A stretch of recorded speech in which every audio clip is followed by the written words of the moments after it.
Now, these three examples that we've just seen have also shown the big potential of online platforms for training, including for digital skills, a key requisite really for participating in the digital world and the economy. We now turn to two projects that focus on exactly this issue. Jenny, this must have been an unusual experiment to partner with BalaTech, because BalaTech itself is a startup teaching youngsters programming with gamification. Why did you choose to partner with BalaTech, and what is your impact? What advice can you give to other country officers for making such a partnership successful? We'd love to hear from you, Jenny, NCC, UNDP Accelerator Lab, Kyrgyzstan. Thank you so much, Reddy. At Accelerator Labs, we are eager to accelerate grassroots innovation for development, right? So BalaTech is a grassroots startup that has proven success in the country. However, there's always such a bottleneck for local startups to go beyond the region. And the contribution of UNDP is to widen this kind of partnership, such as with the Ministry of Education in Kyrgyzstan. We have also attracted Belarus partners through the Accelerator Labs network. We are also bringing UNESCO, UNICEF to the table to reach this wider schools network. So therefore, this is not about our partnership with a startup, but more about UNDP playing such an integrated role to leverage diverse partner networks for one common goal.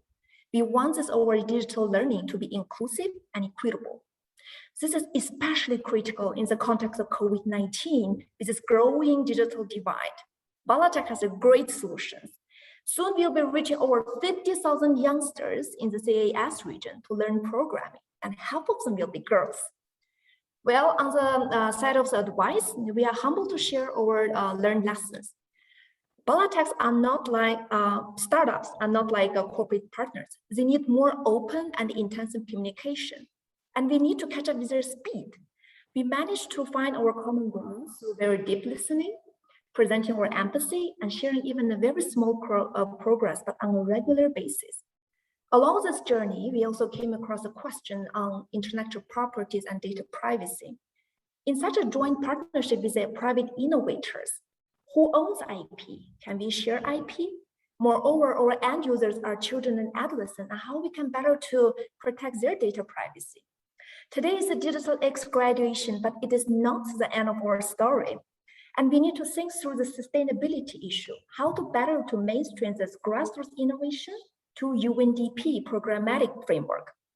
So Reddy, we are still on our learning journey, and we hope to share more on our impacts as we continue this partnership engagement in Kyrgyzstan. Thank you all. Rahmat Barnstala. Thank you so much, Jenny. You make it sound all so easy, so achievable. It's really inspirational. Congratulations. Thanks indeed.